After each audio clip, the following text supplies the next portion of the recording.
You're about to see what I've basically got to do 50 times. I decided to film this. This is the last one of the day. They've taken a lot longer than I was expecting. They're damn tedious. I gotta say, there's a special type of tedious for this, and I thought, why not show you what that tediousness is? I was very close to not bothering. I was like, I'll just leave this one for tomorrow. But then I thought, you know, what if I kind of like film it? It might make it a bit more, it might make it feel a bit different, a bit more interesting, and it will just get me through that next one, because I was very close to being like, you know what, I'm done, I can't be bothered anymore, I'm tired. But I'm going to go with it, so we're going to finish this one. So I'm just going to show you everything that you have to do to modify your Game Boy Mega Machine module from a standard screen to a IPS screen. Well, let's go. So it's a little bit tedious. I've started wrong anyway. Bloody Nora, tighten that back up. So oh god damn it, everything's a bloody tedious pain with these things. Sorry, I'm very short-tempered because they've been driving me up the bleeding wall.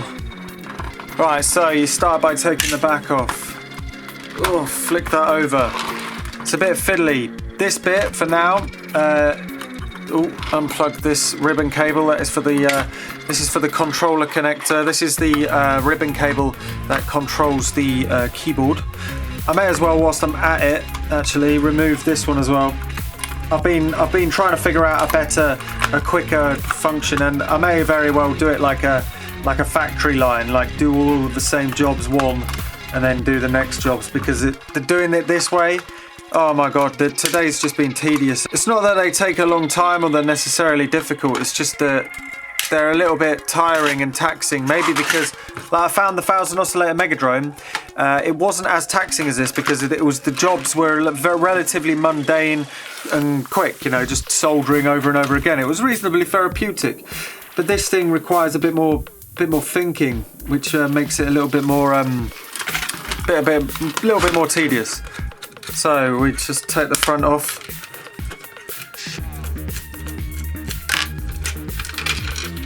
Oh, I've got a sneeze coming. Ooh.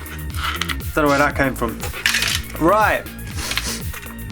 Okay, so we unplug this. Now the first thing we need to do is remove the contrast wires that are not needed anymore. These, come on.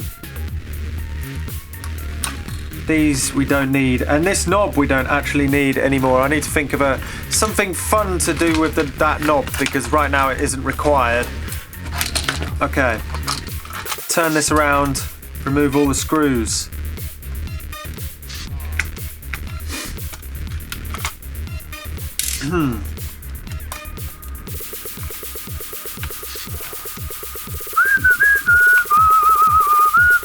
Oh gosh.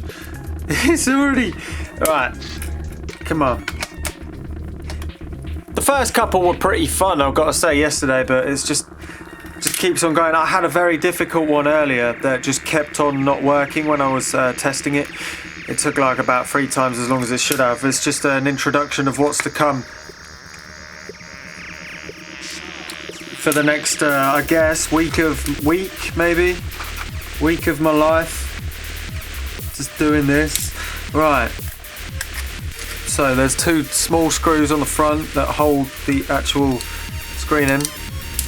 Keep these for later, because you don't want to lose any of these screws and stuff, because I do actually intend on putting these original Game Boys back together at some point, but I'm just keeping them all in one piece at the minute.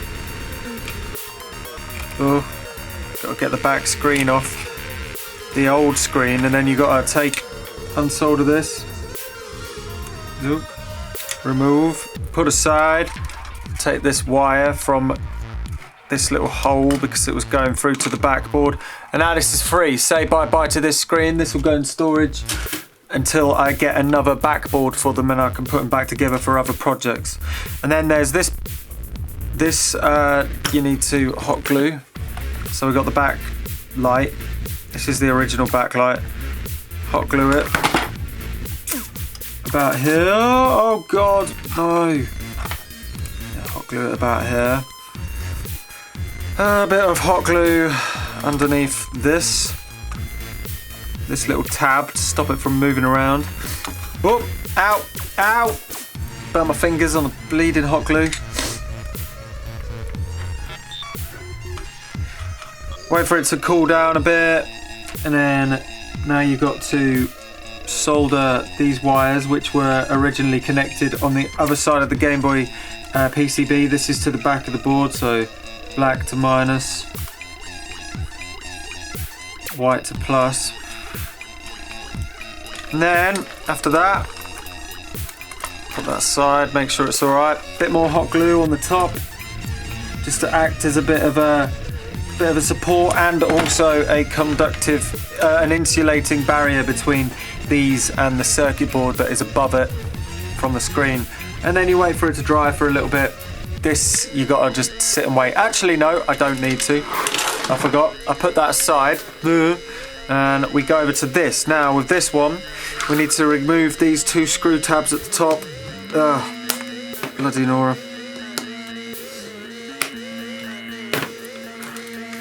Use preferably an old solder iron tip, but I'm not. I'm just going to use the bottom of the back of the soldering iron that I'm using at the minute.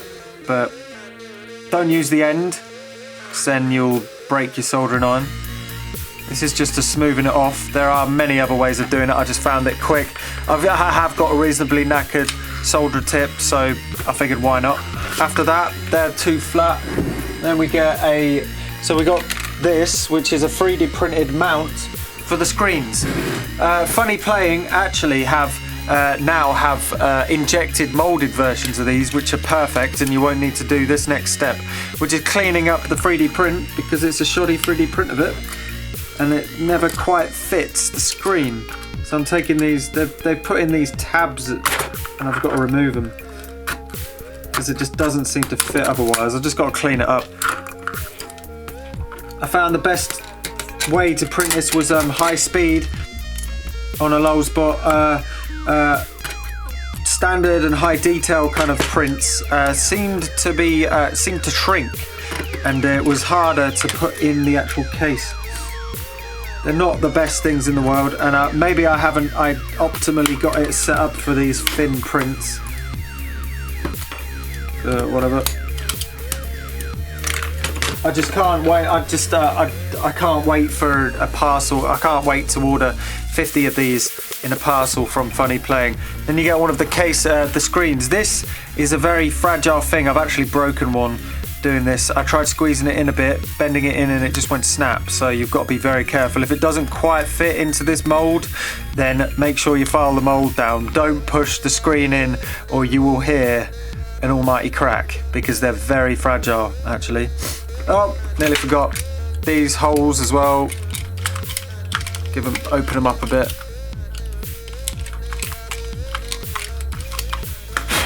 Beautiful. Now we double check we've done everything right. Remove the coating, protective coating. It says you need this for the back of it in the thing, but I found you don't, so I don't bother. I'm gonna put this in here. This is down to another shoddy 3D print. It's a bit of a squeeze job. Be careful not to snap the screen or put it under any stress. And now you've got to push down these tabs onto things on the shoddy 3D print again.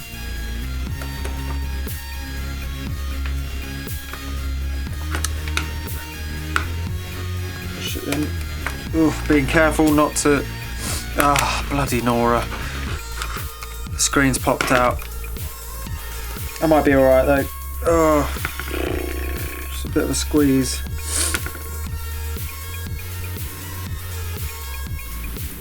There we go. Right, next step is to get the IPS ribbon screen. Come on. Come on. Front your neck. There we go, it's been a long day. Oh god damn it, I'm dropping everything. So we got these two bits. Too many plastic bags, that's for sure, especially when they've been stapled together. Right, okay, so we get this facing that way. Takes a little bit of remembering the way it goes round. Goes around this way. Boop. Push these in. And then you go like this. Fiddly, pop in the slim stack connector. There we go. Turn this around. Double check you're not being stupid. And then plop in the IPS front board. It's a bit of a squeeze actually because the 3D prints don't perfectly match up, which causes this to be a bit of a nightmare. There we go. Lovely jubbly. And then screw it down. You don't need as many screws because you've taken the 2 tabs off the top to make space for the screen. So now you screw in all of the ones that are left.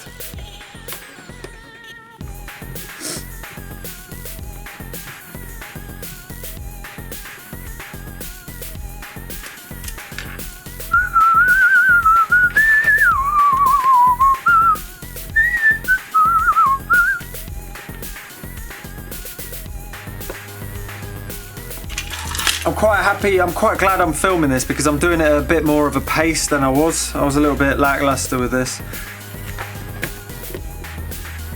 This might actually show that it's really quick to do. I'll be like, what have I been doing all day? What have I been doing?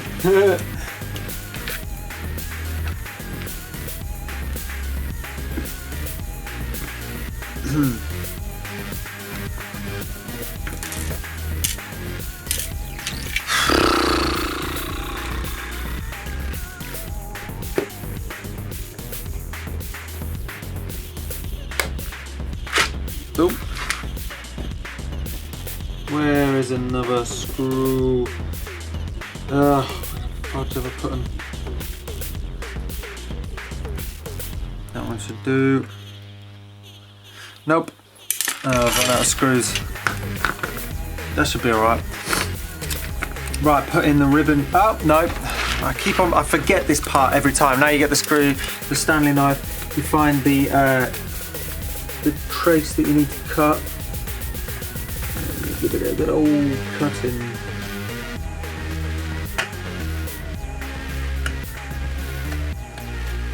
There we go. There's that. Solder. Put us a bit of solder blob on the correct connectors.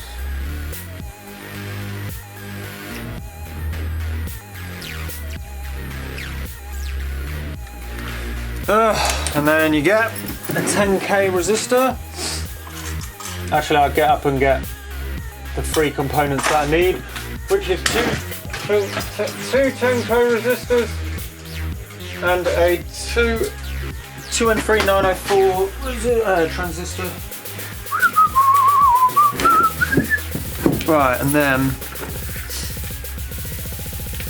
only snip off a little bit of the 2 legs on the side of one of the resistors, and then put a little bit of solder on both ends of the resistor. Boop. Bit of solder on this side, and then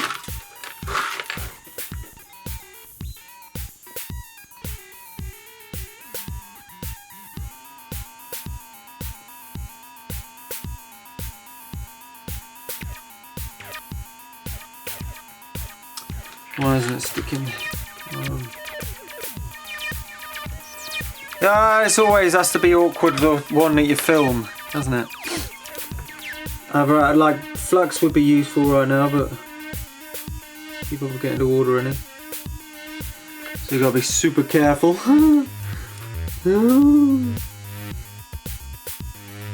Three. Making a contact, bend it around a bit. Do the next one.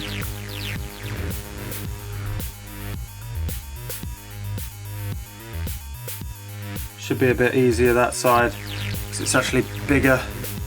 And then do a bit of an S shape. Get the 2N3904, split its legs apart. Cut the middle leg to very short, but not completely short, so it's like short-ish. Stumpy, old Stumpy there. Get a bit more solder, plop it down this leg and on this ground tab.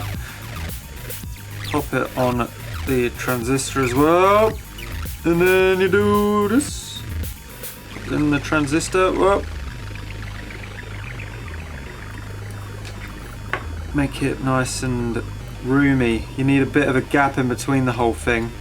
You'll find out why in a sec. Make sure it's not touching any components. Get another 10k resistor. Snip its legs very short. Don't let it roll away. Get some solder on them. Get some solder on the middle teeny weeny leg. Pop the resistor on this leg. And then get a bit of wire.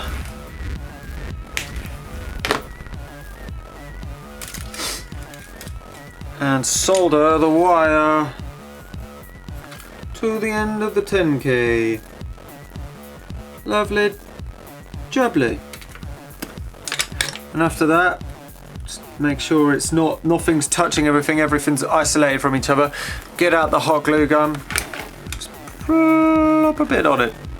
Nice big douse, just on the bits that need it. And then you sit back for a moment and just take a breather. Have a beer, or in my case, a cup of tea.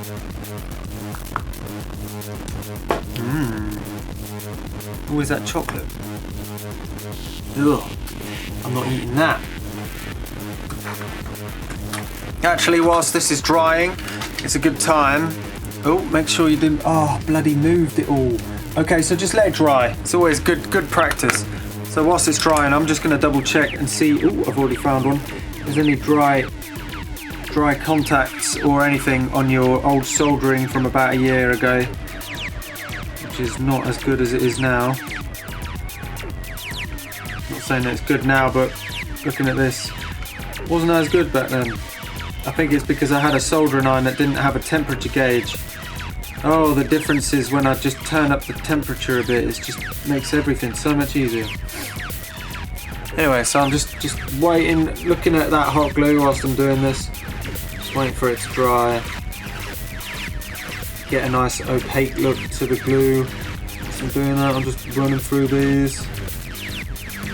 Just making sure, looking at all of the contacts, running through.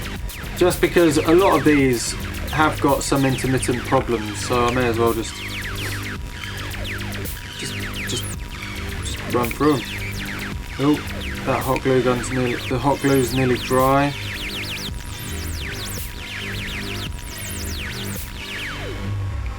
I'm just going to go through the transistors, each of these middle ones.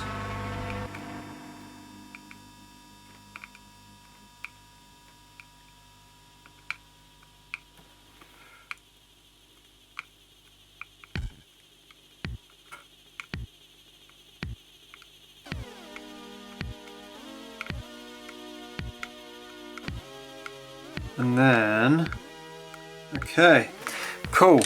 Okay, so that's dry. Now we get this back. Pop in the ribbon cable. Funnily enough, the ribbon cable, it doesn't matter which way around the actual ribbon cable goes. I find it's best to have this facing upwards. There we go. And that's a case of feeding it into this. So pink purple cable into the hole. Get that ribbon cable in to the hole. Get the screws. Whoop, poke them through. Find the holes. Come on. Pop your fingers on them. Get the standoffs. Twist the standoffs from the back.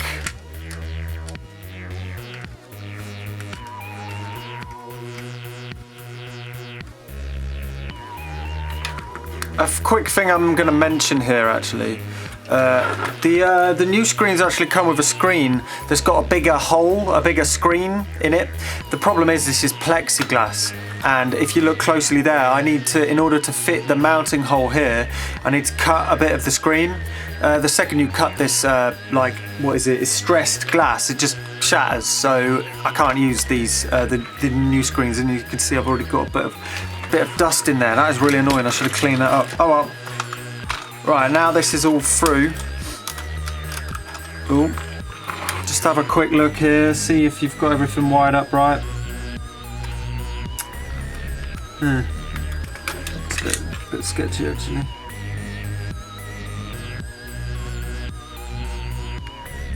Is that connected like that?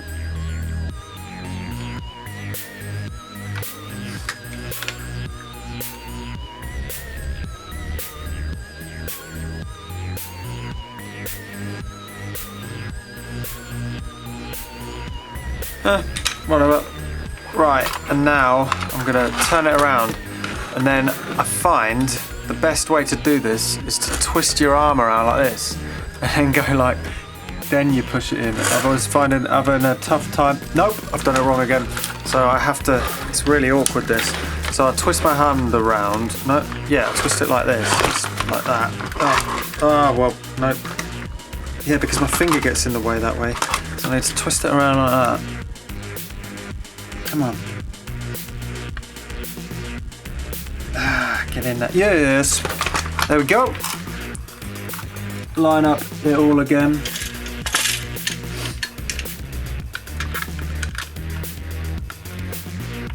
Pop the screws in the back of the actual Game Boy.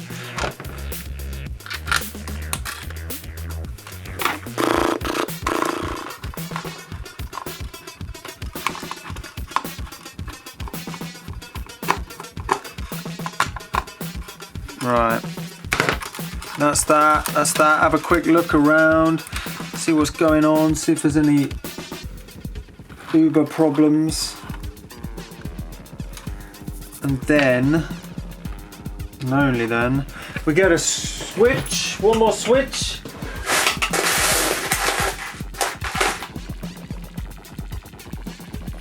couple of bolts.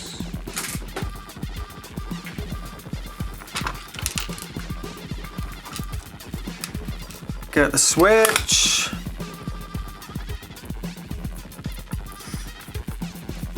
And then pop the switch in the hole that I drilled before I even did this. I drilled these all at the same time on this row of Game Boy before I did it. So I'm just gonna pop it in.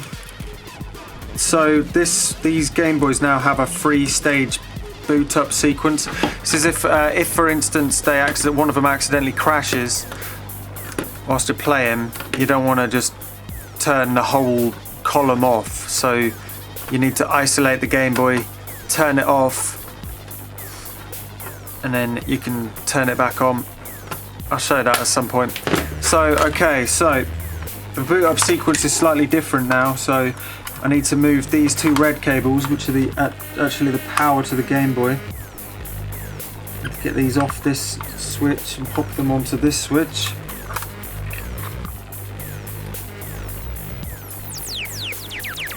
Like so.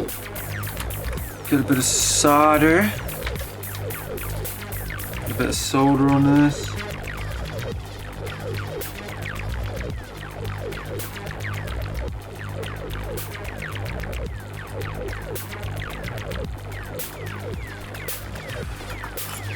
Lovely jubbly. This cable that's coming from the transistor in the back that we added the mod to, give it a snip. Oh, forgotten my tool for that, so yeah.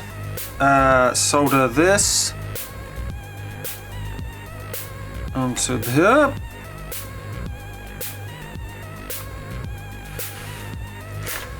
Lovely jubbly. And then the other side, solder this switch. Ah, come on.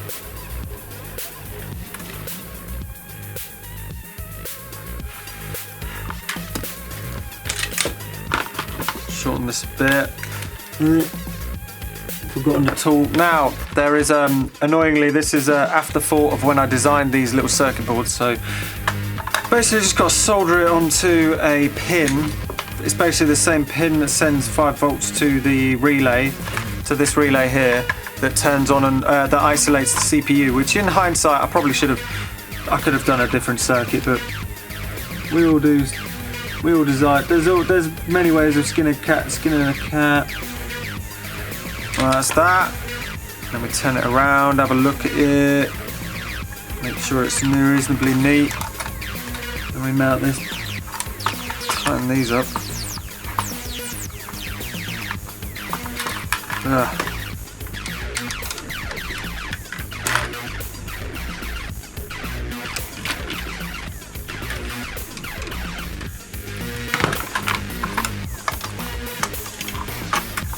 Pop this in here.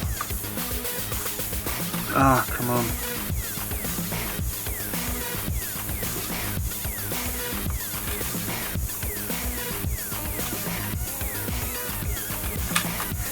Lovely jubbly. Find the other bolt. As usual, just pulled out the relay. As usual, my hand drilling on these panels will never line up perfectly. There's a bit of a squeeze to get it all in.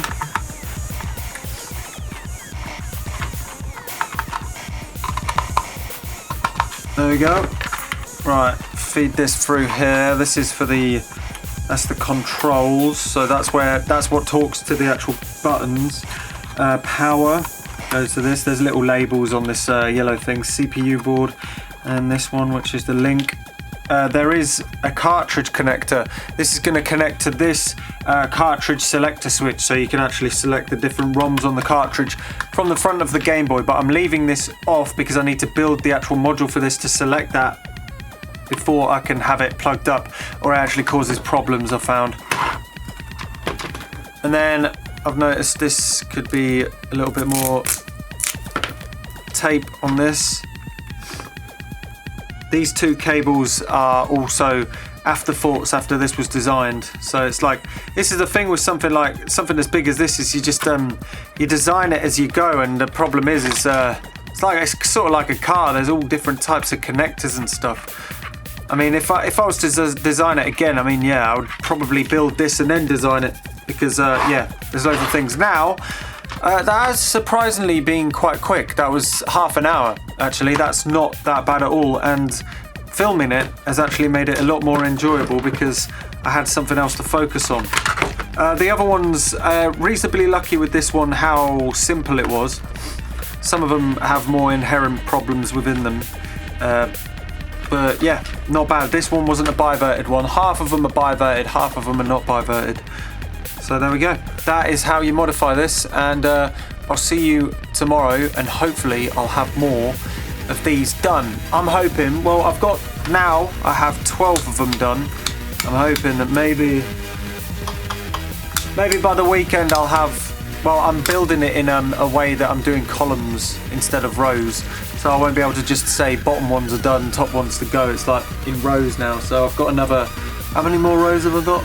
Can't even remember how many. 6 more rows. So I've done 2 rows. I've got 6 more to go. And I reckon doable, realistically, it's a row a day, column a day. So have I got 6? No. Yeah, I've got 6 more. So a column a day for another 6 days. But I've got to do other things as well. So likely this video is going to be not this weekend, but next weekend. I've got to think of another video for this weekend. I've got a few ideas. I've got a list of them, but I've got to think of one that's not as time consuming as most of them because I've got to finish this one. Anyway, peace. Have a good one.